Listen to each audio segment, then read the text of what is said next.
Hello नमस्कार everyone. I hope आप सब अच्छे होंगे। आज हम नया टॉपिक शुरू करने वाले हैं। जेआरएफ के हिसाब से अगर देखें तो ये हमारी सेकेंड यूनिट है। ठीक है, अब ये जो यूनिट है इसमें खास बात ये है कि इसका नाम, पहली बात तो है हमारी लोक संगीत।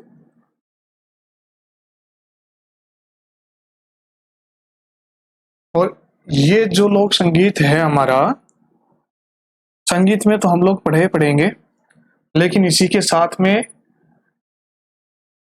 यूपीएससी के अंदर ये टॉपिक बहुत इंपॉर्टेंट होता है। ठीक है, वो लोग भी इस टॉपिक को पढ़ते हैं, एसएससी वाले भी पढ़ते हैं, और भी जितने कॉम्पिटिशन एग्जाम है सभी में इसके बारे में थोड़ी थोड़ी डिटेल्स आती रहती है। लेकिन आजकल जो भी एग्जाम हो रहे हैं तो गवर्नमेंट्स ने क्या किया कि सिलेबस चेंज किया है थोड़ा थोड़ा सभी सब्जेक्टों में, सभी एग्जाम्स के अंदर। तो जिस एग्जाम के अंदर ये जो लोक संगीत और लोक नृत्य आदि जो ये टॉपिक नहीं थे, तो उनको नए सिलेबस में कन्वर्ट करके ये टॉपिक डालना शुरू कर दिया है। तो अभी ऑलमोस्ट शायद एक हफ्ते पहले आरपीएससी का सिलेबस चेंज होके आया है, तो उसमें भी ये टॉपिक नया डाल दिया गया है। लेकिन ये जो क्लास मैं ले रहा हूँ, ये मैं ले रहा हूँ नेट जेआरएफ वालों के लिए। ठीक है, इसी के साथ में KVS, NVS, PGT, PGT, PRT, तो इसमें कोई भी एग्जाम की अगर तैयारी करता है संगीत को लेके तो उन सभी के पर्पज से ये वीडियो होगी। ठीक है, और बाकी ये जो सभी एग्जाम वाले इस वीडियो को देख सकते हैं, इसके अंदर मैंने ऑल इंडिया का जो लोक संगीत है उसको कवर किया है। तो भारत के हर स्टेट में अलग अलग तरीके से कैसे उनकी लोक संगीत की शैलियां हैं, कैसे उनको यूज करते हैं। ठीक है, तो ये जो टॉपिक है हमारा, ये 3 पॉइंट्स में डिवाइड होता है। ठीक है, एक तो हमारा है लोक संगीत या लोक गीत कह सकते हैं हम। दूसरा है हमारे लोक वाद्य, कौन कौन से वाद्य यूज किए जाते हैं। हर स्टेट के अपने अलग अलग वाद्य होते हैं लोक संगीत के हिसाब से, तो वो ये हो गया। तीसरा है हमारा लोक नृत्य। ठीक है, तो इसके हिसाब से इस यूनिट के अंदर टोटल अपनी 3 वीडियोज बनेंगी। तो इन 3 वीडियोज के अंदर मैं ये कंप्लीट कोर्स आपको सेकेंड यूनिट का कंप्लीट करवा दूंगा। तो अब हम आगे चलते हैं, लोक संगीत की यूनिट की तरफ बढ़ते हैं, देखते हैं इसमें क्या क्या चीजें दी हुई है। तो इतना हार्ड नहीं है, सिंपल सिंपल सा है, तो आप थोड़ा सा ध्यान से देख करके थोड़ा पढ़ें तो ज़्यादा दिक्कत नहीं आएगी समझने में। तो भारतीय लोक संगीत जो है हमारा, वो क्या है कि भारतीय संस्कृति के साथ साथ विकसित संगीत ही हमारी भारतीय लोक संगीत कहलाता है। ठीक है, भारतीय संस्कृति जो हमारी संस्कृति है, उस संस्कृति के साथ में जो संगीत हमारा विकसित हुआ है वही लोक संगीत कहलाता है। ठीक है, भावाभिव्यक्ति, इसका मतलब है कि भावों की अभिव्यक्ति, और लोकानुरंजन, यानी लोक मतलब कि समाज या समाज को लोग कह सकते हैं, तो उनका रंजन यानी मनोरंजन एक तरीके से। ठीक है, तो भावाभिव्यक्ति व लोकानुरंजन का सशक्त माध्यम क्या कहलाता है, लोक संगीत है। ठीक है, तो इसकी उत्पत्ति के बारे में देख लेते हैं। क्या है कि मानव संस्कृति पर आधारित, मानव द्वारा निर्मित, मानव समाज में प्रचलित संगीत ही लोक संगीत है। ठीक है, हमारी जो मानव संस्कृति है उसके ऊपर आधारित जो हमारा संगीत है, किसने बनाया है, मानव द्वारा निर्मित जो संगीत है, जो मानव ने खुद ने इस संगीत को बनाया, वो क्या कहलाता है, लोक संगीत कहलाता है। यानी जो लोग अपनी अपनी रुचि के हिसाब से जो संगीत बनाया। ठीक है, जैसे राजस्थान में लोगों ने अपना अलग संगीत बनाया, पंजाब ने अपनी रुचि के हिसाब से अलग बनाया, हरियाणा ने अलग बनाया, उत्तर प्रदेश ने अलग बनाया। इस हिसाब से जो अपनी अलग अलग रुचियों के हिसाब से जो संगीत बनाया, ठीक है, तो वही हमारा क्या कहलाएगा, लोक संगीत। अब लोक शब्द जो है वो दो शब्दों से मिलकर बना है। कौन कौन सा? एक तो लोक और संगीत। ठीक है, इसका सामान्य अर्थ क्या है? लोक संगीत का अर्थ है लोगों का संगीत। इसमें प्रयुक्त लोक जो शब्द है हमारा, ये अति प्राचीन है। ठीक है, इसका प्रयोग विभिन्न अर्थों में विभिन्न कालखंडों में हुआ है। ठीक है, कैसे कैसे हुआ है तो देखते हैं हम। सबसे पहले महाभारत में लोक शब्द का प्रयोग व्यास जी ने समाज के लिए किया है। ठीक है, और दूसरा पॉइंट देखते हैं आगे कि इस प्रकार ऋग्वेद में देहिलोकम शब्द प्रयुक्त हुआ। देहिलोकम में ये वाला जो लोक है, ये शब्द यहाँ पे आ गया, लोक संगीत का लोक। तो इस पूरे शब्द का देहिलोकम यहाँ पे दिया है। तो इसके अंदर क्या बताया है कि जिसमें लोक शब्द का अर्थ स्थान से है। ठीक है, उसके बाद में पहले तो उन्होंने समाज से बताया, दूसरा स्थान से बता दिया ऋग्वेद के अंदर। अब आगे देखते हैं सम्राट अशोक के जो शिलालेख थे उनमें भी जो लोक शब्द है वो लोक कल्याण के उसमें आदेश मिलते हैं। ठीक है, परंतु आज लोक शब्द का प्रयोग परंपरा का रक्षक है, सहेजने वाला आदि के अर्थ में लिया जाता है। ठीक है, लोक संगीत शब्द जो है हमारे इंग्लिश में फोक म्यूजिक। ठीक है, ये जो है हमारा फोक म्यूजिक शब्द का हिंदी अनुवाद है। तो ये तो हमारा हो गया लोक संगीत की उत्पत्ति। अब आगे चलते हैं लोक संगीत का विकास। तो लोक संगीत का विकास कैसे हुआ, ये सब चीज कवर करते हैं कि अनादि काल से, ठीक है, हमारा भारतीय संगीत दो शाखाओं के रूप में प्रचारित होता रहा है। भारतीय संगीत रूपी वृक्ष की दो शाखाएं निम्न है। कौन सी? एक तो पहली है लोक संगीत और दूसरी है शास्त्रीय संगीत। अब इन दोनों में क्या फर्क होता है?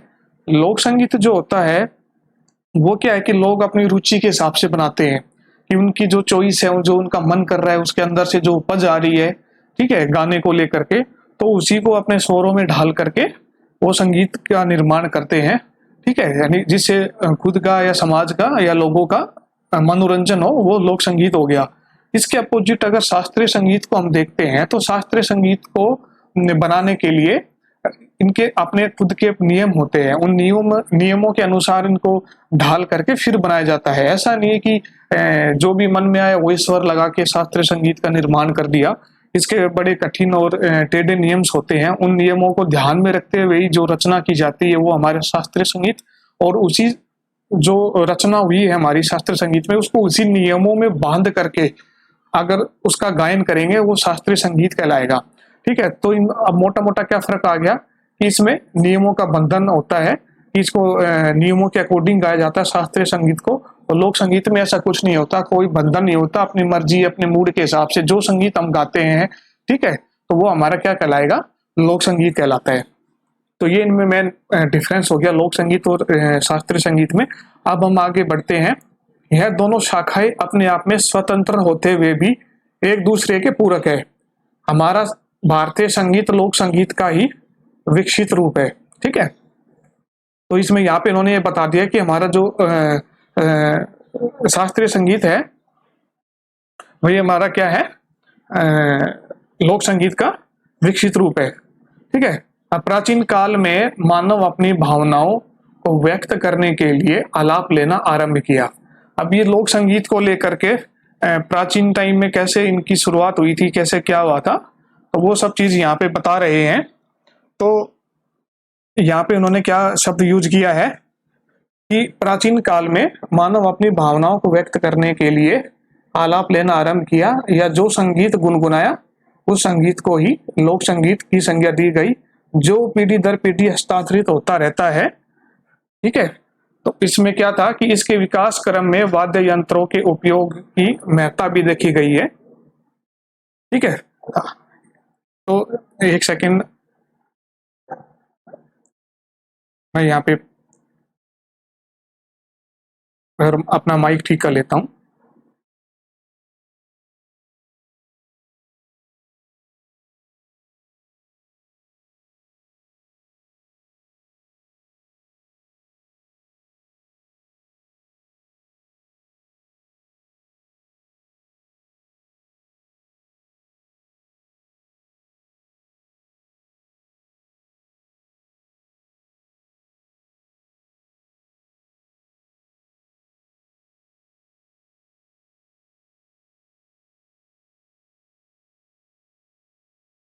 हाँ, तो क्या था इसमें कि हम कहां पर थे कि प्राचीन काल में मानव अपनी भावना को व्यक्त करने के लिए आलाप लेना आरंभ किया और जो संगीत गुनगुनाया उस संगीत को ही लोक संगीत की संज्ञा दी गई। ठीक है, जो पीढ़ी दर पीढ़ी हस्तांतरित होता रहता है, यानी एक पीढ़ी से दूसरी पीढ़ी के अंदर जो ट्रांसफर हो रहा है संगीत, वो क्या है, हमारा लोक संगीत। इसके विकास क्रम में वाद्य यंत्रों के उपयोग की महत्ता भी देखी गई है। कैसे? उदाहरण स्वरूप अकबर के समय में सारंगी का प्रयोग लोक संगीत तक ही था। ठीक है, वहीं कबीर के समय में इसकी व्यापकता थी, जिसके माध्यम से अपनी अभिव्यक्ति, प्रेम, शोक, ईर्ष्या आदि जो ये भाव थे हमारे, इनको प्रकट किया जाता था। ठीक है, आधुनिक समय में इसमें बदलाव आया। क्या बदलाव आया? जो आज अपने क्षेत्रों में संरक्षित हो गया। ठीक है, अब यहाँ पे इन्होंने किसका एग्जाम्पल दिया? सारंगी का। ठीक है, अब सारंगी जो है, पहले एक ही टाइप की सारंगी थी, आजकल इसके कई प्रकार अपने हमें देखने को मिलते हैं। तो इन प्रकारों में बहुत से प्रकार जैसे अलग अलग स्टेट में प्रचलित है, इसके 4 से 5 या इससे कहीं ज्यादा ही प्रकार राजस्थान में प्रचलित है। ठीक है, ऐसे उत्तर प्रदेश में है। तो इनके अलग अलग जो प्रकार है वो विभाजित हुए, और क्या हुआ, उसके लिए क्या लाइन दी गई है, जो आज अपने क्षेत्रों में संरक्षित हो गए। ठीक है, अंततः यानी एंड में हम यह कह सकते हैं कि विभिन्न प्रांतों की प्रादेशिक, सांस्कृतिक, भौगोलिक स्थिति, बोलचाल, रहन सहन, रीति रिवाज, तीज त्योहारों आदि से जुड़े हुए सभी रस व भाव की संगीतपूर्ण अभिव्यक्ति ही लोक संगीत कहलाती है। ठीक है, पहली तो बात ये हो गई। उसके बाद अब हम आगे चलते हैं, अब लोक संगीत की विशेषताएं देख लेते हैं क्या है। अब ये जो मैंने अभी आपको एक बात बताई थी कि नेट जेआरएफ या केवीएस, एनवीएस वगैरह, इन जो संगीत को लेकर के जो तैयारी कर रहे हैं, टीजीटी, पीजीटी, पीआरटी, उन सब के लिए अब यहाँ पे मैं कुछ इंपॉर्टेंट पॉइंट बताऊंगा जो एग्जाम के पर्पज से इंपॉर्टेंट है और हर बार एग्जामों में पूछे जाते हैं। ठीक है, तो बाकी अदर कॉम्पिटिशन एग्जाम है उसके अंदर इतनी गहराई में संगीत को नहीं घुसाएंगे, वो बार बार से पूछेंगे, तो आप लोग भी इसको पढ़ सकते हैं साथ में। तो मैं कुछ पॉइंट्स हैं जो आपको बताऊंगा, उनको आप नोट कर लेना। अब पहला पॉइंट हम देखते हैं, लोक संगीत में लोक पक्ष और भाव पक्ष की प्रधानता होती है। ठीक है,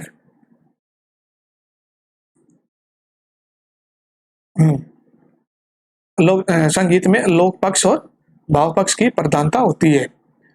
उसके बाद अगला पॉइंट देखते हैं, लोक संगीत में लय, ताल के साथ साथ प्रयुक्त शब्दों के अर्थ को महत्व दिया जाता है, अर्थात भाषा भी महत्वपूर्ण होती है। ये इंपोर्टेंट है।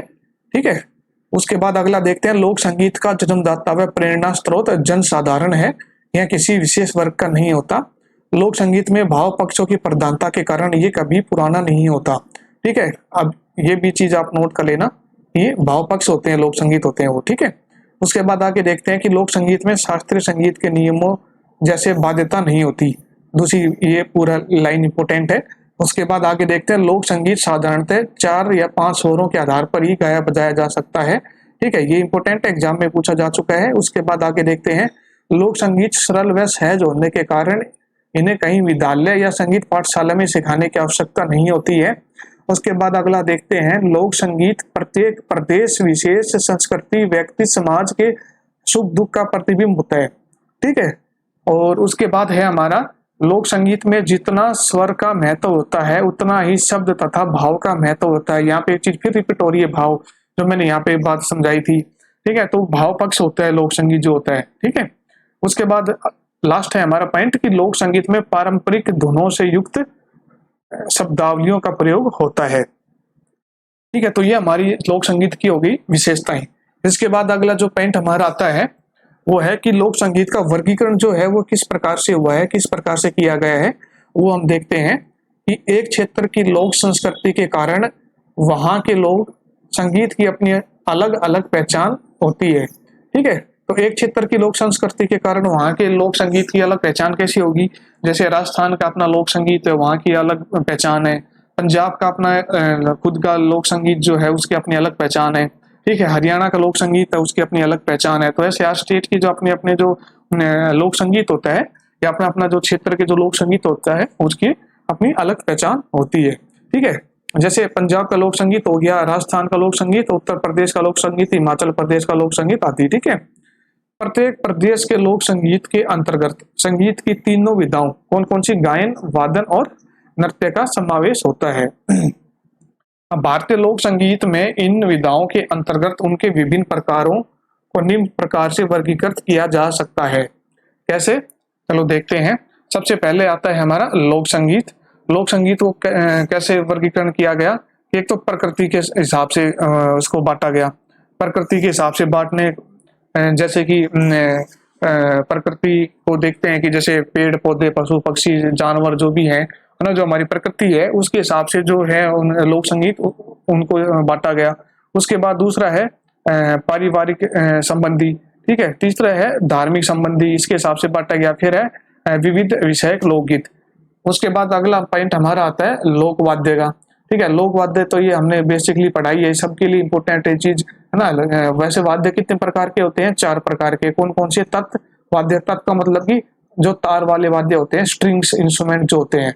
ठीक है, वो अवनद जो चमड़े के बने हुए होते हैं, जो यानी जिस पे आघात करके हम बजाते हैं। ठीक है, वो अवनद वाद्य कहलाते हैं, जैसे ढोलक, तबला, ठीक है, मृदंग, इस टाइप के। सुशीर वाद्य जिसमें हवा से फूंक दे करके जो बजाए जाते हैं, जैसे बांसुरी वगैरह। ठीक है, तो वो सुशीर वाद्य कहलाते हैं। और लास्ट हमारा घन वाद्य, घन मतलब कि घंटिया समूह। ठीक है, तो ये हमारे घन वाद्य कहलाएंगे। जैसे हमारी घंटिया हो गई, पियानो है वो भी घंटी समूह के अंदर करते आता है हमारा। तो इस प्रकार की जो वो होते हैं, जल तरंग हो गया हमारा, है ना, इस जो टाइप के वाद्य हो गए वो क्या घन वाद्य के अंतर्गत आते हैं। तो ये 4 प्रकार के जो वाद्य जो है हमारा लोक संगीत में, इनका वर्गीकरण किया गया है। और लास्ट में हम देखते हैं कि लोक नृत्य जो होता है उनके किस प्रकार से वर्गीकरण किया गया। पहला तो है क्षेत्र आधारित आधारित वर्गीकरण। ठीक है, क्षेत्र आधारित कैसे, जैसे एक ही स्टेट में अलग अलग क्षेत्रों के अपने अलग अलग नृत्य होते हैं, है ना, अलग अलग स्टेट के अपने अलग अलग नृत्य होते हैं, तो वो क्षेत्र आधारित हो गया।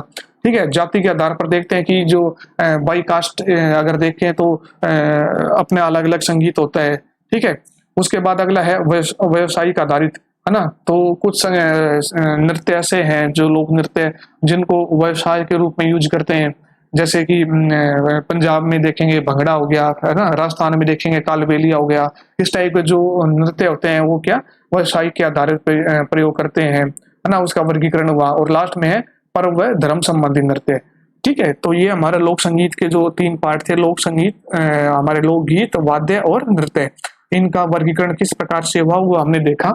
अब इसके बाद हम आगे चलते हैं, अगला पॉइंट हमारा आता है लोक गीतों का वर्गीकरण।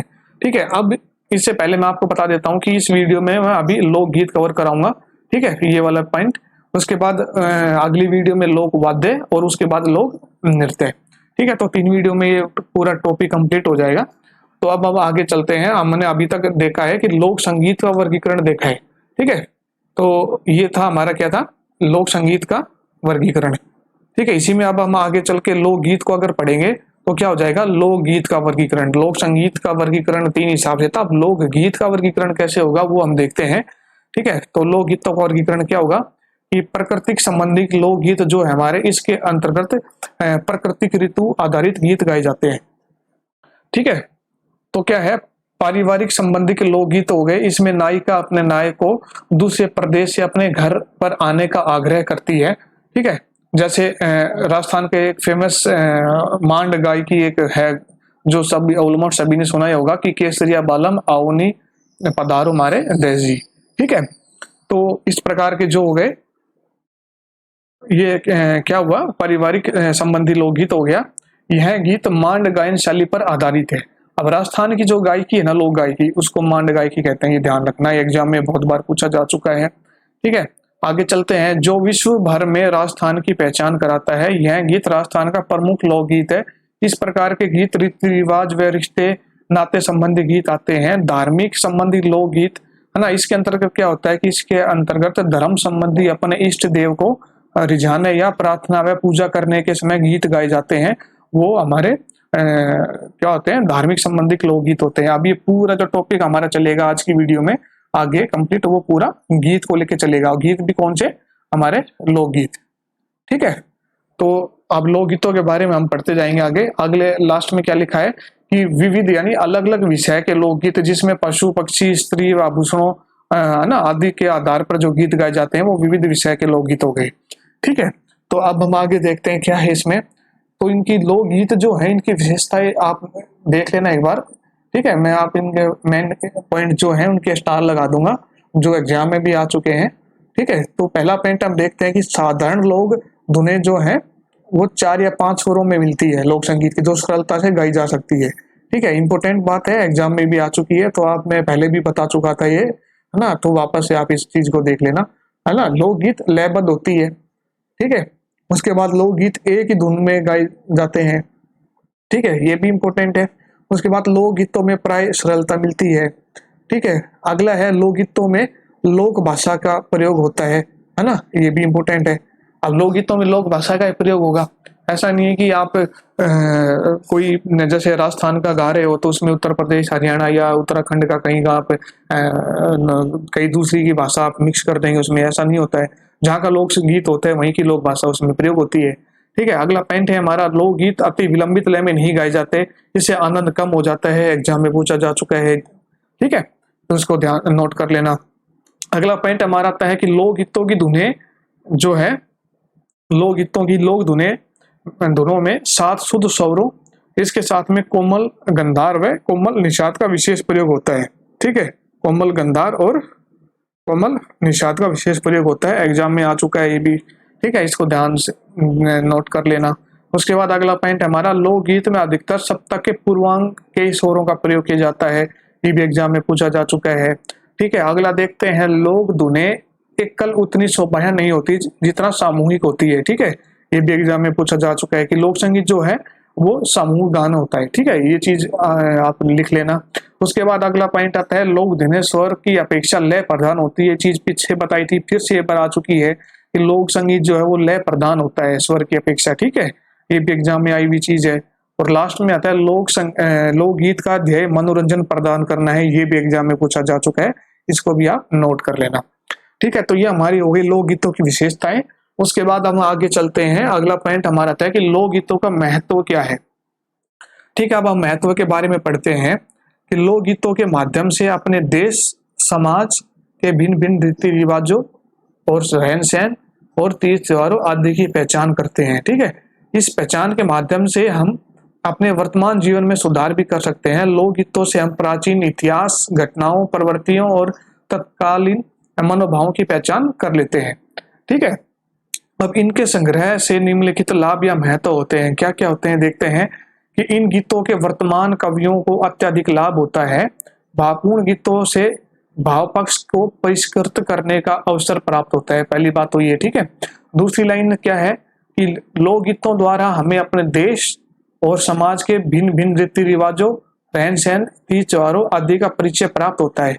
ठीक है, तो एक कोई भी स्टेट का लोकगीत है तो उसको अगर कोई दूसरा स्टेट के अगर उसको देखेंगे तो क्या होगा कि, या कोई दूसरा स्टेट या कोई दूसरा जगह के या देश के लोग अगर देखते हैं तो क्या होता है कि अपने देश का, अपने समाज का, इनका क्या होता है कि हमारे जो रीति रिवाज है, हमारे रहन सहन है ना, जो तीज त्योहार आदि जो भी है, इनका परिचय होता है, यानी इनका इंट्रोडक्शन होता है, उन लोगों को पता चलता है कि ये इस तरह की चीजें हैं, वो ऐसे ऐसे करके उनका वेशभूषा, पहनावा, उनका कल्चर, ये सब का मतलब कि परिचय उनको प्राप्त होता है। ठीक है, अब ये चीज जैसे कि मैं अगला, इसके बाद जैसे अगली वीडियो जो हमारी आएगी वो लोक नृत्य के ऊपर जैसे रहती है या लोकगीतों लोक वाद्य के ऊपर, तो आपने लोक ऐसे वाद्य होंगे जो लोक वाद्य या फिर वाद्यों के बारे में अक्सर आपने सुन रखा होगा, लेकिन ऐसे कई वाद्य होंगे जो आपने देखे कभी नहीं होंगे। ठीक है, तो अब क्या होगा कि मैं वो वीडियो जब मैं बनाऊंगा अगली, तो अगली क्लास जब हमारी होगी तो उसमें मैं सभी उनकी फोटोज, उनकी जो कलेक्शन है पूरा मैं आपको दिखाऊंगा हर एक वाद्य के ऊपर, तो जिससे क्या होगा कि आपको वो चीज समझ में आ जाएगी। तो उससे क्या हुआ कि उस चीज के बारे में आपको नहीं पता था, मैंने वो चीज आपको दिखाई तो क्या हुआ, उसका आपको परिचय प्राप्त हुआ, है ना। तो वही चीज यहाँ पे ये लाइन उसी के बेस पे बोली गई है ना, उसी से संबंधित लाइन है। अब अगला पॉइंट हम देखते हैं कि लोकगीतों से हमें प्राचीन इतिहास, घटना, ठीक है, धार्मिक प्रवृत्तियों और तत्कालीन मनोभावों का भी परिचय प्राप्त होता है। ठीक है, अगला है, लोकगीतों द्वारा भाई बहनों के पवित्र स्नेह बंधन, माता पिता के लाड़ प्यार, पति पत्नी के पुनित संबंध व परिवार के मेल मिलाप, गृहस्थ जीवन की समस्याओं आदि की जानकारी मिलती है। ठीक है, और लोकगीतों के संग्रह से हमें अपने साहित्य को सुदृढ़ करने का अवसर मिलता है। ठीक है, तो ये हमारा लोकगीतों के महत्व हो गए। अब इसके बाद हम आगे बढ़ते हैं। ये हमारा मेन जो टॉपिक है, जो पॉइंट है हमारा, वो यहाँ से शुरू होता है लोकगीत को लेकर के कि किस स्टेट के कौन कौन से लोकगीत है ना। वो हमारा बेसिक इंट्रोडक्शन था, उसमें कुछ कुछ पॉइंट्स जो थे मैंने स्टार लगवाई आपको बताई, वो एग्जाम में पूछे जाते हैं। तो ये टॉपिक पढ़ाने से पहले वो थोड़ा सा बेसिक पढ़ाना जरूरी था, ताकि ये टॉपिक आराम से आपको आगे की चीजें अच्छे से समझ में आ पाए। अब जो मेन जो पॉइंट्स आपके शुरू होते हैं एग्जाम के पर्पज से, पूरा अब यहाँ से इंपोर्टेंट पॉइंट सारे शुरू हो जाएंगे, है ना। तो अब हम आगे चलते हैं, देखते हैं क्या है कि दक्षिण भारत के लोक संगीत। अब दक्षिण भारत में लोक संगीत क्या है, पहला हम देखते हैं कहा वो मन। ठीक है, ये लोक संगीत का नाम है कहा वो मन। कहा क्या है, तमिलनाडु का। यह कला अधिकांश मदुरा, रामनंद व तिरुनेलवेली जिलों में पाई जाती है। ठीक है, दूसरा है किरीकट्टी। ये है हमारा किरीकट्टी केरल का। कौन सी भाषा में गाया जाता है, मलयालम भाषा में लोकगीत। ठीक है, यह वाद्यम लोक संगीत है जिसे बजाने के साथ साथ नृत्य भी किया जाता है। वंचिपट्टू मालाबार का नौका गीत है। ठीक है, तो नौका गीत मतलब कि जो नौका चलाते हुए जो गीत गाते हैं, उनका वो कौन सा गीत होता है केरल के अंदर, उसका नाम है वंचिपट्टू। ठीक है, उसके बाद आगे चलते हैं बंगाल का लोक संगीत। क्या है, घर बाहर या कामकाज सब के लिए जहाँ अलग अलग गीत है। लोक संगीत प्राय सप्तक के 2 या 3 स्वरों में वहाँ गाए या बजाए जाते हैं। ठीक है, गाए जाते हैं, क्योंकि गीत की बात चल रही है, वाद्य की बात नहीं चल रही, इसलिए गाय शब्द यहाँ पे यूज किया जाएगा। तो बंगाल का कौन कौन सा लोक गीत होते हैं उसके बारे में हम चर्चा करते हैं आगे। देखते हैं पहला पॉइंट हमारा बाउल गान। ठीक है, एग्जाम में आ चुका है ना, हर एग्जाम में लगभग ये इसके बारे में पूछा जाता है। तो क्या होता है कि 14वीं शताब्दी के अंत में एक विशेष संप्रदाय कौन सा, बाउल के द्वारा जो संगीत का उद्भव हुआ वह बाउल संगीत कहलाया। ठीक है, अधिकांश बाउल गीत जो है दादरा अथवा कैरवा पर तालबद्ध होते हैं। ठीक है, ये इंपॉर्टेंट चीज है। उसके बाद बंगाल के विभिन्न लोक संगीत में बाउल गान ने रविंद्रनाथ जी को सर्वाधिक आकर्षित किया। ठीक है, तो इसमें आगे क्या है कि रविंद्रनाथ जी ने अलग अलग भावनाओं व गीतों को बाउल दोनों में प्रयोग कर उन्हें प्रसारित किया। बाउल संगीत की साधना ने रविंद्रनाथ को केवल संगीत रचना में ही प्रेरित नहीं किया, बल्कि रविंद्र दर्शन को भी प्रभावित किया। तो ये बाउल संगीत था हमारा बंगाल का। उसके बाद अगला आता है हमारा भटियाली। एग्जाम में पूछा जा चुका है कई बार, ये भी इंपॉर्टेंट है। क्या है कि भटियाली किसानों व मल्लाहों का गीत है। इसे लोग तेज आवाज में मिलकर गाते हैं। इस गीत में ताल आदि का ख्याल नहीं रहता। ठीक है, उसके बाद क्या है कि यह गीत सामान्य रूप से संध्या समय पर घर लौटते हुए जो चरवाहे होते हैं वो डांट रोककर पाल से चलती हुई नावों के मल्लाह गाते हैं, है ना। मानो यह ऐसे काम के समय गाया जाता है जिसमें ताल पर अंग नहीं चलाना पड़ता। ठीक है, यहाँ पे एक तालाब को भी बोला जाता है, तो उसके संदर्भ में ताल यहाँ पे दी गई है। संगीत वाली ताल का मतलब नहीं दिया गया। ताल पर अंग नहीं चलाना पड़ता, इसका मतलब है ताल पर जो नौका या नाव जो चलाते हैं, ठीक है, तो उसमें जो हाथ से जो चला करके नाव को आगे बढ़ाते हैं, तो उस पर्पज में लाइन दी गई है। आगे है, उत्सवों पर गाए जाने वाले कहानियों में गाए बजाने वाले वह स्त्रियों के गीत में भटियाली के स्वर समूह को लिया गया है। ठीक है, इतना ही नहीं, सारी जैसे गीतों में भी जिनमें स्वर ताल की काफी बंदिशें हैं, उसमें भी भटियाली का अंश रहता है। ठीक है, एक ये भी गायन प्रकार है बंगाल का सारी। ठीक है, इंपॉर्टेंट है ये भी, इसके बारे में भी हम आगे पढ़ेंगे। भटियाली के कुछ गीत ऐसे होते हैं जिनमें थोड़ी हेर फेर कर साथ बंगाली टप्पे का मिश्रण भी पाया जाता है। तो ये है हमारा भटियाली लोकगीत बंगाल का। इसके बाद अगला जो हमारा पॉइंट आता है वो है सारी गीत, जो पीछे अभी मैंने यहाँ पे बताया था। ठीक है, ये वाला। ठीक है, इसके बारे में अब हम आगे पढ़ते हैं। सारी गीत क्या है कि सारी भटियाली से बिल्कुल विपरीत है। ठीक है, यह बंगाल का ही लोकगीत है। इसे ऐसे काम करते समय गाया जाता है जिसमें ताल की आवश्यकता होती है। अब भटियाली में क्या था, ताल की आवश्यकता नहीं थी, इसमें क्या है, ताल की आवश्यकता होती है। दोनों में ये फर्क हो गया। जब मजदूर एक साथ मिलकर काम करते हैं तब यह गीत गाया जाता है। यह मल्लाहों का गीत है, यह पूर्वी बंगाल में गाया जाता है। ठीक है, ये चीज इंपॉर्टेंट है। उसके बाद जहां नदियों में झीलें अधिक है उसमें नावों की दौड़ होती है। प्रत्येक अवसर के लिए सारी के लिए अलग अलग गीत है। कुछ नावों की दौड़ के शुरू होने के और कुछ समाप्त होने के और कुछ जीतने के व कुछ हारने वालों के दलों के लिए सारे गीत गाए जाते हैं, परंतु प्रत्येक अवसर की जो धुनें होती हैं वो अलग अलग होती है। ठीक है, तो ये हम लोक संगीत पढ़ रहे हैं, तो वहां का लोक संगीत में बंगाल का सारी गीत हमने पढ़ा। सारी गीत के बाद अगला हमारा आता है झूमर गीत। झूमर गीत क्या होता है कि झूमर जो है पश्चिमी बंगाल के पश्चिमी भाग में गाया जाता है। ठीक है, तो ये भी सारी भी इम्पोर्टेंट था। ठीक है, अभी सारे पॉइंट्स आपके इम्पोर्टेंट आते जाएंगे। झूमर भी इम्पोर्टेंट है। चंबल क्षेत्र के पास होने के कारण क्या है, इस पर संभाली संगीत का प्रभाव है। ठीक है, झूमर के कुछ गीतों की बंदिशें बहुत कठिन है, वह कुछ इतनी सरल है कि उसमें 2 या 4 ही स्वर लगते हैं। झूमर के साथ नृत्य भी होता है। तो ये था हमारा बंगाल का लोक संगीत है, झूमर गीत। इसके बाद अगला जो पॉइंट हमारा आता है वो है हमारा किस स्टेट का, महाराष्ट्र के स्टेट का लोक संगीत। इसके बारे में हम पढ़ते हैं। हमारा पहला पॉइंट आता है लावनी। ये भी काफी इंपॉर्टेंट पॉइंट है, काफी एग्जाम्स में आ चुका है। तो लावनी क्या होता है कि गायन व वादन की दृष्टि से, अब लावनी का मतलब कुछ लोग क्या समझते हैं कि लावनी शब्द से जो उत्तर भारत का जो संगीत है उसमें इसको मतलब कि जिन्होंने नहीं पढ़ा तो वही समझते हैं कि उत्तर भारत का लोकगीत हो गए।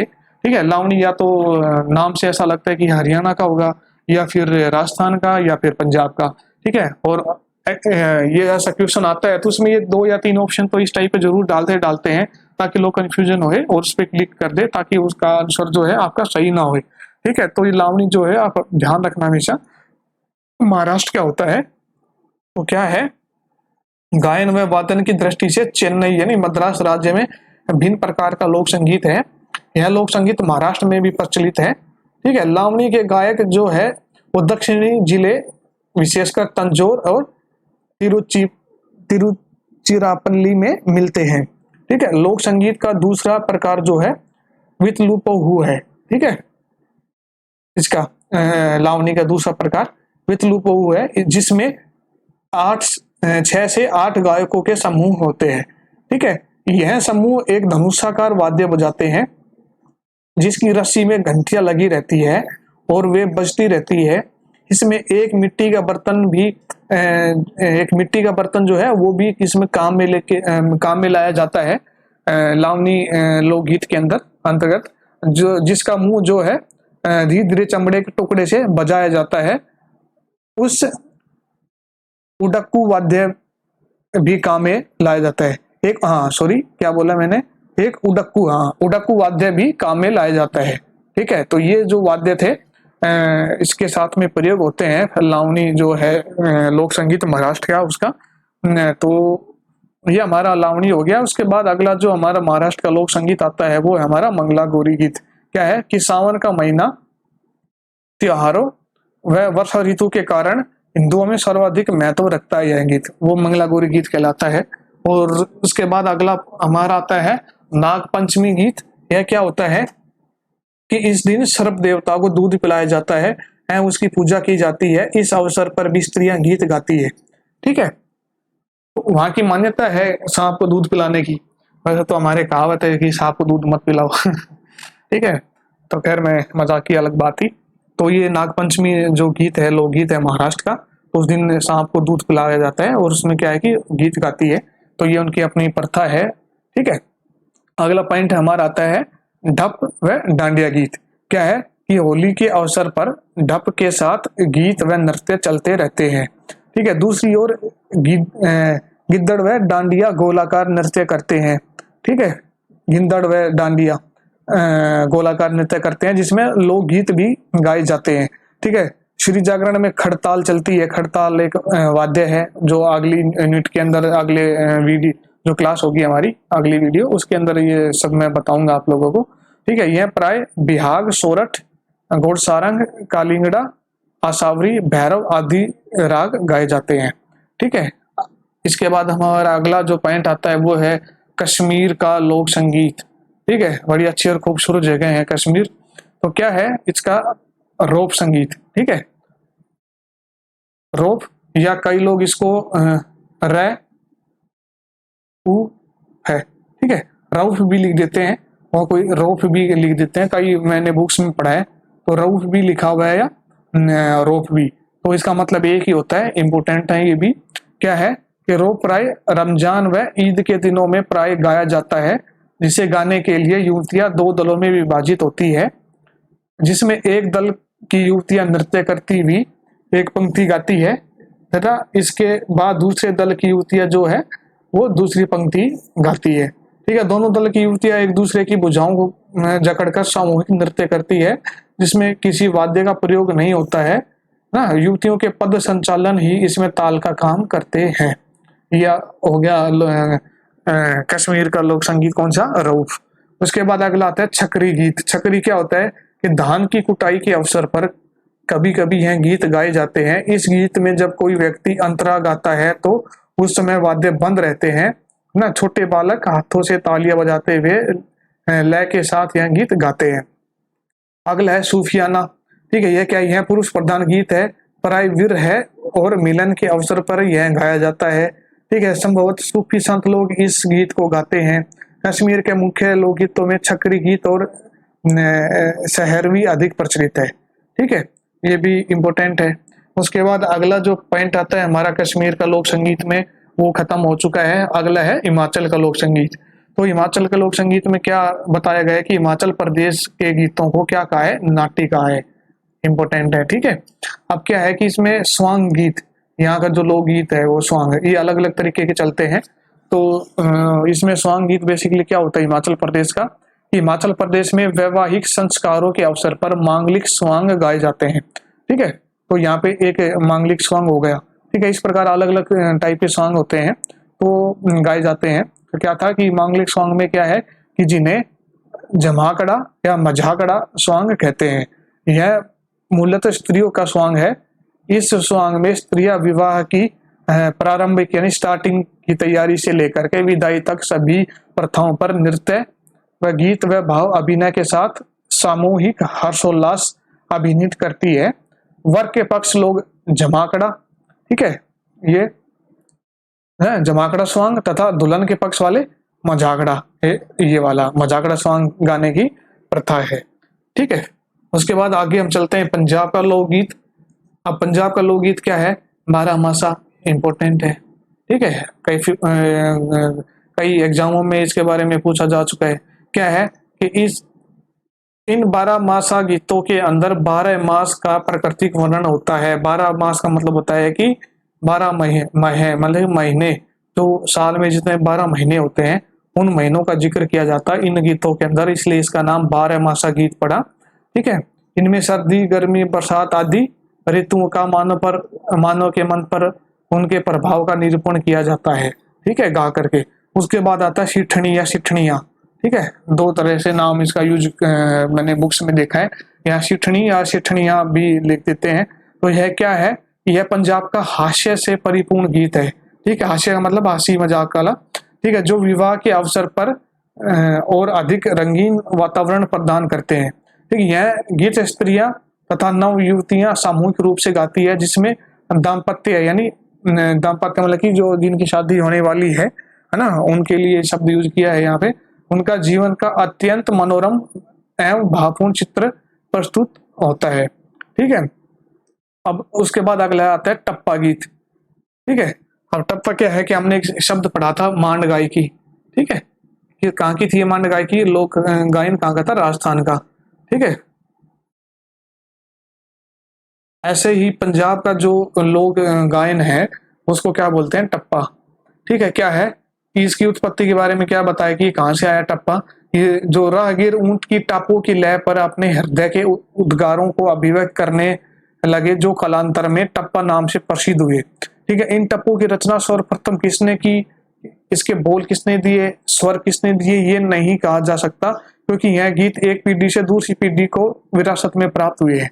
ठीक है, इनका कोई इतिहास नहीं मिलता कि टप्पा कब शुरू हुए, कहाँ किसने इसकी शुरुआत कब कैसे क्या हुआ था, कोई इसका इतिहास अभी तक नहीं मिला। तो टप्पा के बाद में ये इंपॉर्टेंट एग्जाम के पर्पज से भी आप टप्पा को ध्यान रखना है, इसके बारे में अच्छे से डिटेल में आगे चल के पढ़ेंगे अगली क्लास में, है ना। तो अगला जो पॉइंट आता है हमारा छत पंजाबी गीत, ठीक है। तो छत पंजाबी गीत क्या होता है, इसका संबंध विवाह गीत से है। इसमें मुंदावाणी महत्वपूर्ण है। मुंदावाणी का अर्थ है बुझारत अकाउनी, जिसमें भाव या अर्थ गुप्त रूप में बंद करके या छिपा करके रखा हो। ऐसी बात जो जल्दी से किसी के समझ में ना आए, वही मंदावाणी की रात है, ठीक है। इसके अनुसार जब बाराती खाना खाने बैठते हैं तो ये जो वाला जो गीत है ना, ये शादी ब्याहों के अंदर यूज मतलब कि प्रयोग करते हैं। तो इसमें क्या है कि जब क्या होता है कि जब बारात खाना खाने बैठती है तो लड़कियां गुजरात गाकर थाली बांध देती है। यह बुझल जाए अर्थात यानी बाराती द्वारा पहली समझ जाने पर वे खाना खाते हैं, ठीक है। जो इनकी प्रथा होती है पंजाब वालों की, कभी पंजाबी शादी में जाना हो तो ये चीज आप लोग देखना जरूर, ठीक है। तो क्या है कि छत जो है पंजाबी काव्य का अंग है। यह गीत विवाह के अवसर पर लाडा अपनी सहेलियों को सुनाता है। परंपरा के चलते आते हुए छत पंजाबी लोक संगीत जो है, लोकगीत जो है, इसका एक प्रचलित प्रकार है, ठीक है। तो छत पंजाबी गीत लोक संगीत के बाद अगला पॉइंट हमारा आता है ढोला गीत। तो ये ढोला गीत क्या होता है कि पंजाब का ढोला गीत ग्रामीण यानी गांव का जो एरिया वो वहां पे जो गायक होते हैं वे अपनी सीधी सादी सरल धुन में गाते हैं। ढोला शब्द प्रिय के अर्थ में होता है, ठीक है। आपने काफी बार सुना भी होगा ढोला शब्द का मतलब क्या होता है। नहीं, ढोला शब्द पंजाबी गानों में भी सुना होगा इस शब्द को। उसका मतलब क्या होता है, उस शब्द का मतलब क्या हुआ, प्रिय, ठीक है। तो अगला जो लोकगीत है पंजाब का वो है बोलियां, ठीक है, बोलियों। तो क्या है कि हिंदी भाषा में इसे बोली मारना कहते हैं। गिद्धा व भंगड़ा आदि लोक नृत्यों का बोलियों से घनिष्ठ संबंध पाया जाता है। उसके बाद अगला है कि वैणे या उल्हाणे, ये पंजाब का लोकगीत है। क्या है इसमें, पंजाब में मृत्यु के अवसर पर मृतक के सगे संबंधी तथा मित्रगण द्वारा कुछ करुण पंक्तियों के क्रंदनपूर्ण स्वरों में पढ़े जाने की प्रथा है। इस अवसर पर विशेषकर घर की स्त्रियों द्वारा मृतक के गुणों को याद करके जो गीत गाते हैं या गीत गाने की जो प्रथा है, उन्हीं गीतों को क्या कहते हैं, वैंड या उल्हाड़े कहा जाता है, ठीक है। उसके बाद अगला हमारा आता है हरियाणा का लोक संगीत। अब हरियाणा का लोक संगीत में क्या दिया, आगे देखते हैं कि हरियाणा की विशिष्टता की दृष्टि से सांग, दूसरा भात और न्योंदा जैसे लोक संगीत समस्त भारत में प्रचलित है। हरियाणवी लोक संगीत में शास्त्रीय संगीत के रागों का भी स्पर्श वर्णन मिलता है। यहाँ का लोक संगीत 4 या 5 स्वरों के इर्द गिर्द घूमता रहता है, ठीक है। अब हरियाणी लोकगीतों को रागनी कहा जाता है। ये इंपॉर्टेंट चीज आ गई, एग्जाम में भी आ चुकी है ये, ठीक है, काफी एग्जामों में पूछा जा चुका है इसके बारे में। अब यहाँ पे 2 चीज मैंने आपको पहले बताया था कि मान गायकी कहाँ की थी, राजस्थान, ठीक है। और टप्पा गायकी कहाँ की है, पंजाब, ठीक है। और रागनी गायकी कहाँ की आएगी, हरियाणा की, ठीक है। तो ये लोक संगीत होते हैं। हरियाणा का लोक संगीत क्या होता है, किसको कहेंगे, रागनी को, राजस्थान का मांड और पंजाब का टप्पा। तो अब ये इंपोर्टेंट पॉइंट से आपके 3 यहाँ बन जाते हैं, तो ये आप नोट कर लेना। अब फागन, कटक, सम्मान, बंदे बंदी, साथने, भट्ट, सगाई, बान, कुआ पूजन व वृद्ध महिलाएं आमतौर पर भक्ति मंगल गीत जो शुभ गीत होते हैं या फिर भजन आदि जैसे औपचारिक गीत गाती है। ये राग भैरवी, भैरव, काफी, जजवंती, झंझोटी, पहाड़ी, है ना, आदि रागों के बेस पर होते हैं, उनके ऊपर आधारित होते हैं। अब मेवाती घराना जो है मेवात क्षेत्र में हिंदुस्तानी शास्त्रीय संगीत की एक संगीत शिक्षुता जनजाति है। पंडित जसराज के संगीत वंश के रूप में जाने वाले इस घराने की स्थापना उदित भाइयों ने की थी। रागनी रंगमंच को लक्ष्मीचंद ने प्रिय बनाया था। ये बड़ा इंपॉर्टेंट पॉइंट है यहाँ पे, रागनी को जो फेमस बनाया, जो उसको सर्वोच्च स्थान दिया, है ना, तो वो किसको, उसका श्रेय किसको जाता है, लक्ष्मीचंद को, ठीक है। तो ये लोग गायकार थे हरियाणा के। और जो मेवाती घराना है ये हरियाणा के मेवात से बिलोंग करता है। पंडित जसराज जी जो हरियाणा से थे, तो ये हरियाणा जो मेवाती घराना है वो हरियाणा से ही निकला है। उसके बाद अगला जो पॉइंट आता है इसमें क्या है कि हरियाणा के जो संस्कार लोकगीत है वो क्या होते हैं कि हरियाणा संस्कृति में पुत्र जन्म पर कांसे की थाली बजाई जाती है तथा बधावा गीत गाए जाते हैं। ठीक है, ये भी इम्पोर्टेंट है। ठीक है, बधावा गीत। उसके बाद क्या है कि हरियाणा में विवाह समारोह पर क्या है सुहाग, घुड़चड़ी, सीठने व विदाई गीत गाए जाते हैं। सीठने के गीतों में बारातियों के साथ हास परिहास व छींटाकाशी वाले गीत गाए जाते हैं। उसके बाद अगला है कन्या की विदाई सर्वाधिक महत्वपूर्ण या करुणापूर्ण होती है। विदाई के समय कन्या के स्वजन गीत गा करके कन्या की विदाई करते हैं। तो ये संस्कार लोकगीत हो गए हरियाणा के। अब सावन के गीत होते हैं, वो कौन कौन से होते हैं? सावन के महीने में पीपल के बड़े बड़े वृक्षों पर गांव में लोग अपने अपने झूले डाल लेते हैं तथा सभी स्त्रियां सुंदर सुंदर वस्त्र या आभूषण पहनकर झूला झूलती है और सावन के गीत गाती है, वो सावन के गीत कहलाते हैं। उसके बाद आगे चलते हैं उत्तर प्रदेश का लोक संगीत। अब ये क्या होता है देखते हैं। चलो, इस प्रदेश में कई प्रकार की संगीत शैलियां प्रचलित है। ठीक है, जैसे अवध, ब्रज, भोजपुरी लोक संगीत आती है। ठीक है, कहा जाता है कि यहाँ 20 कोस पर पानी बदल जाता है। एक कहावत भी है ना कि कोस कोस बदले पानी, ऐसे भाषा को लेकर के, है ना। तो वो वाली चीज यहाँ पे बताई है कि जब 20 कोस पर पानी बदल जाता है तो क्या है कि यहाँ की जो लोक शैली है या जो लोकगीत है वो भी बदलते जाते हैं। तो क्या है कि अतः भाषा में अंतर होने से संगीत में भी अंतर पाया जाता है। इसका विवरण निम्नलिखित है। क्या है? पहला, अवधी संगीत के बारे में हम पढ़ते हैं। क्या है अवधी संगीत? अवधी एवं भोजपुरी गीतों में बहुत समानता है परंतु दोनों क्षेत्रों के गीत अलग अलग है। अवधी लोक गीत जो है ये मुख्यतः इनकी 3 विशेषताएं हैं। कौन कौन सी? पहली विशेषता तो है प्रथम इसके राम का वर्णन तथा दूसरी प्रकृति जीवन के साथ गहरा जुड़ाव तथा तीसरी लोकगीतों में सामान्य जीवन का साधारणीकरण इसमें होता है। तो ये यहाँ पे थोड़ा सा टाइपिंग में मिस्टेक हो गया। तो ये था, इसमें राम का वर्णन होता है। ठीक है, दूसरी प्रकृति के जीवन से इसका गहरा जुड़ाव होता है अवधी लोक संगीतों का। और तीसरा क्या है? लोकगीतों में सामान्य जीवन से का साधारणीकरण होता है। दूसरा पॉइंट हम देखते हैं क्या कि अवधी लोकगीतों में संस्कार संबंधी गीतों में सोहर गीत गाए जाते हैं। ठीक है, संस्कार संबंधी में कौन से गीत गाए जाएंगे? सोहर।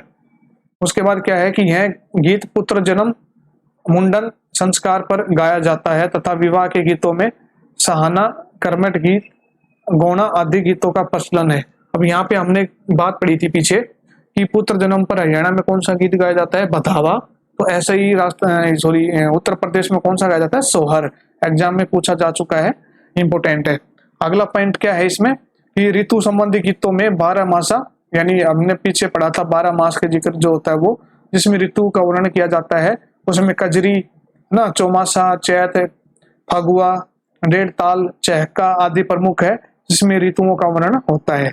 ये अवधी लोक संगीत की विशेषताएं होती है। उसके बाद हम आगे चलते हैं ब्रज का लोक संगीत। ठीक है, तो क्या होता है कि ब्रज का जन जो है वो श्री कृष्ण के इर्द गिर्द घूमता है। तो ब्रज जो है श्री कृष्ण की जन्मभूमि है वहां पे। ठीक है, तो क्या है कि वहाँ के जो भी लोक संगीत होता है, वहाँ का लोकगीत होता है, वो भगवान श्री कृष्ण के मतलब कि इसके जो आसपास घूमते रहते हैं ना। तो इनकी जो बातों को लेके इनकी चर्चाएं होती है। इस तरह के जो गीत होते हैं ब्रज के लोकगीतों की खास विशेषताएं होती है। अब ब्रज में कृष्ण जन्माष्टमी बड़े धूमधाम से मनाई जाती है। लोग मंदिरों में एकत्र होकर कृष्ण से संबंधित गीत गाते हैं, है ना। इस प्रकार जो है ब्रज के लोकगीत हैं वो भारत की संस्कृति का एकता का परिचय वहां पर मिलता है ब्रज के लोक संगीत में। उसके बाद अगला है हमारा अनुष्ठानिक ब्रज लोकगीत।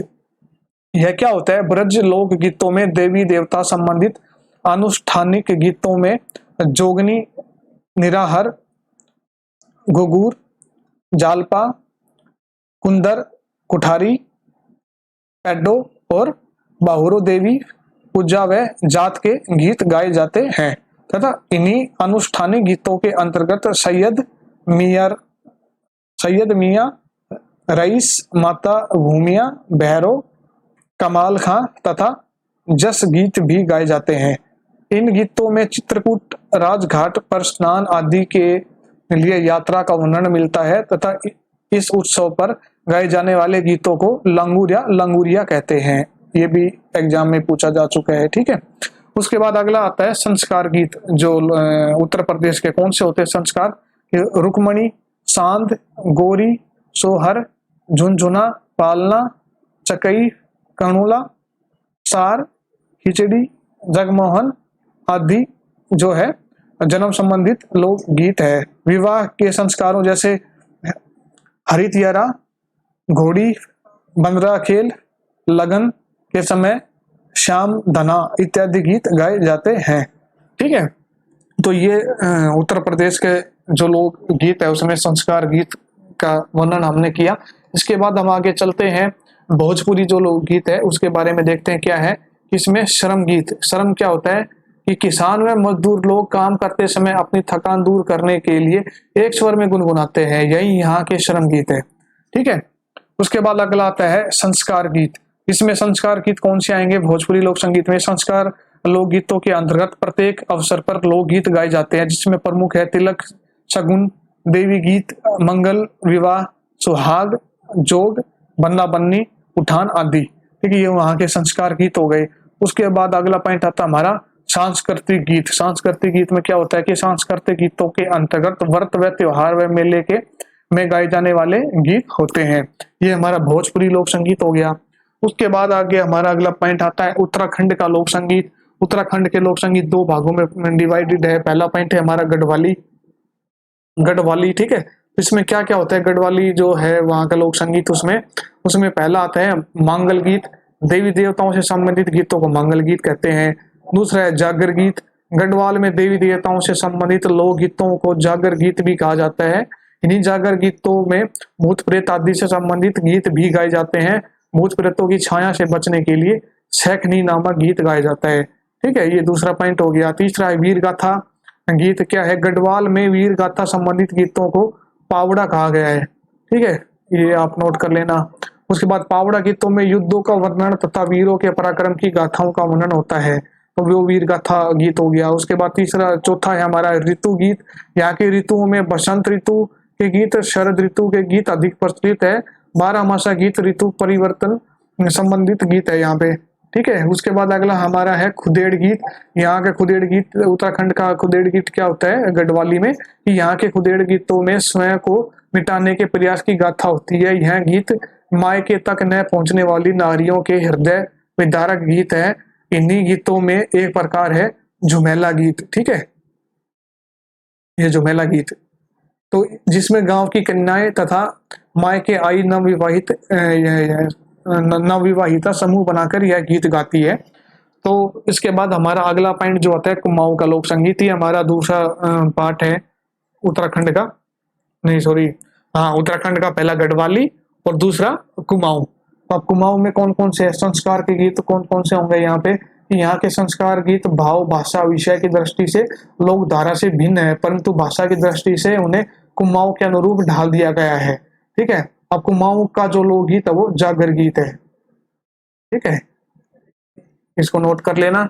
उसके बाद अगला हमारा आता है कि कुमाऊं का जो संस्कार गीत होते हैं वो कौन से होते हैं। इन गीतों को गाने वाले हुडकिया या बादी कहलाते हैं, जो घर घर बसंत आगमन की सूचना देते हैं, ठीक है। अब लोक नृत्य गीत कौन सा होता है कि कुमाऊं में झोला, छपेली, चाचरी आदि लोकगीत है, ठीक है। तो ये छपेली है, एग्जाम में आ चुका है।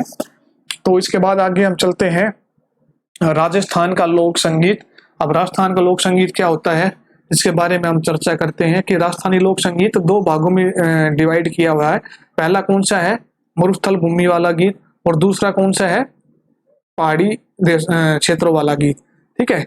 तो अब मरुस्थल भूमि वाला जो वहाँ पे मरुस्थल जो रेगिस्तान है वहाँ पे जो गाया जाता है, तो वहाँ के लोकगीतों में मांड, पीपली, ऊर्जा, रुलची, रत्नाणे आदि है, ठीक है।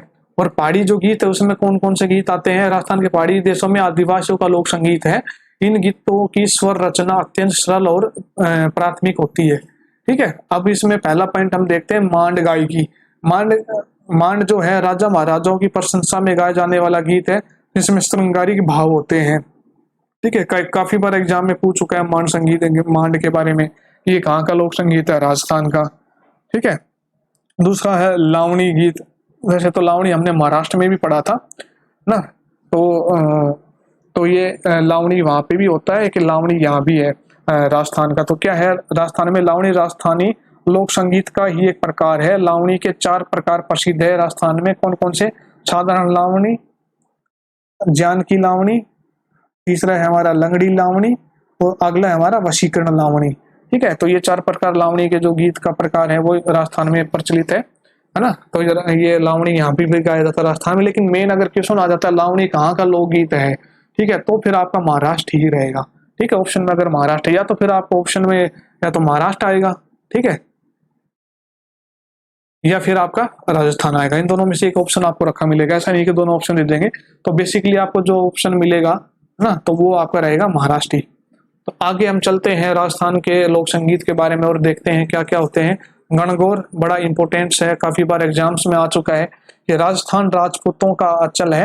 राजपूत लोग जब युद्ध भूमि में युद्ध करने के लिए जाते थे, तब उनकी स्त्रियां अपने सुहाग की रक्षा के लिए गैर की पूजा करती थी। गौर, ठीक है, गौर की पूजा करती थी तथा कुंवारियां भावी पति के लिए व्रत रखती थी।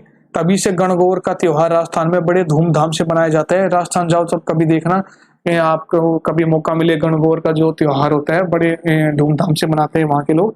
उसके बाद अगला आता है 12 मासा। यहाँ पे भी 12 मासा गाया जाता है। इसमें 12 महीनों का चित्रण किया जाता है, वर्णन किया जाता है।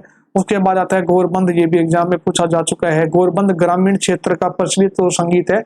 इसमें ऊंट के श्रृंगार का वर्णन किया जाता है। ठीक है, अब क्या है कि राजस्थान मरुस्थल है, वहां पर पानी की बहुत परेशानी होती है। ये तो आप लोगों को सबको पता ही होगा। अब स्त्रियों को बहुत दूर से पानी लाना पड़ता है। ठीक है, तो क्या होता है कि जब स्त्रियां अन्य स्त्रियों के साथ यानी ग्रुप बना करके जब पनघट पे यानी कुएं पे जब पानी लेने जाती है, तो यही समूह जो है वो जो गीत गाती है, तो ये समूह गीत क्या कहलाते हैं? पनियारी गीत कहलाते हैं, है ना। पनियारी गीत के बारे में भी एग्जामों में पूछा जा चुका है ना। यहाँ जांगड़ा, लंगा, मंगनियार तीनों इंपोर्टेंट चीजें हैं। बहुत बार ये चीजें एग्जामों में आ चुकी है। जो ये तीनों जाति है, यहाँ की कास्ट होती है ना। तो यह एक विशिष्ट प्रकार का गीत है और गीत भी होता है ये।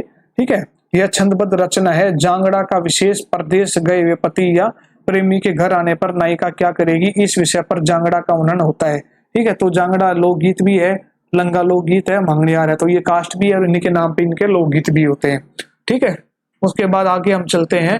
तो ये हमारा राजस्थान के लोक संगीत तक ही हमारा टॉपिक कंप्लीट हो जाता है। तो अब हमारा जो है लोक गीत, ये मैंने ऑलमोस्ट आपको कवर करवा दिया है। अब हमारा बच गया लोक वाद्य और लोक नृत्य। ठीक है, तो लोक वाद्य और लोक नृत्य, तो अगली क्लास में हम इन दोनों में से एक क्लास आपकी करवाएंगे और उसके बाद फिर बचगी जो क्लास वो उसके बाद कवर हो जाएगी। तो ये आपका 3 वीडियो में अब पूरा कंप्लीट हो जाएगा। 2 मिनट का जो पार्ट है वो पूरा, तो आप इसको देख ले। ज्यादा इतना कुछ हार्ड नहीं है। अगर आपको लगता है कि इसमें से पूरा ना लिख करके अगर मैं शॉर्ट करके लिखना चाहता हूँ या लिखना चाहती हूँ, तो आप इनके मेन पॉइंट्स निकाल करके आप लिख लीजिएगा। ठीक है, लेकिन आप इसको एक दिन आप चाहो कि एक दिन से तैयार हो जाएगा या आपको लगे हार्ड है, इतना हार्ड नहीं है। स्टार्टिंग में देखने में आपको थोड़ा सा लगेगा, लेकिन आप क्या करें कि डेली अगर आप 1 हफ्ता भी अगर डेली इसमें रिवीजन मार लेते हैं दिन में से 2 से 3 बार, है ना, तो उठते बैठते कभी नजर आप जैसे सुबह उठ रहे हो तो सुबह उठ के एक बार रिवीजन मार दो, रात को सोने से पहले रिवीजन मार दो एक बार, है ना। कितना टाइम लगना है? मुश्किल से 5 से 10 मिनट आप लोगों को, ठीक है, रिवीजन लगाने के लिए। तो स्टार्टिंग में आपको हो सकता है कि 15 से 20 मिनट भी लगे, है ना। तो उसके बाद आपको ये 15-20 मिनट से टाइम धीरे धीरे घटता आएगा। 20 मिनट से 15 मिनट पे भी आएगा, 15 से 10 पे हो जाएगा, 10 से 5 पे। एक टाइम ऐसा आएगा कि जब आप 2 से 4-5 मिनट में पूरी ये सब कवर कर लोगे। ठीक है, तो आपके धीरे धीरे चीजें दिमाग में बैठने लग जाएगी, धीरे धीरे आप समझने लग जाओगे इन चीजों को। तो एग्जाम तक ये क्या है कि आप लंबे टाइम तक इनको याद रख पाओगे और एग्जाम में अच्छे से इन क्वेश्चंस का अटेम्प्ट कर पाओगे, तो आपको कहीं कोई दिक्कत नहीं होगी। तो ऐसे नॉर्मल जैसे मैंने आज पढ़ाया, आराम से तरीके से आपको सब समझ में आया होगा ये वो, है ना। तो ऐसे ही करके आगे जो 2 क्लासेज और होने वाली है वो अब और भी अच्छी होंगी, क्योंकि उनमें कुछ फोटोग्राफ्स वगैरह भी होंगे जिससे आपको काफी हेल्प मिलेगी। आपको थोड़ा सा आप एक्टिव भी रहोगे, आपका मनोरंजन भी थोड़ा होता रहेगा साथ साथ क्लास में। तो आप इनको देखते रहे और अगर फिर भी किसी को कोई दिक्कत आती है तो आप कमेंट कर दीजिएगा, तो मैं आपका वहां पे जवाब दे दूंगा। ठीक है, तो चलिए चलते हैं, आज की क्लास यहीं समाप्त करते हैं। बहुत बहुत धन्यवाद सभी का, थैंक यू।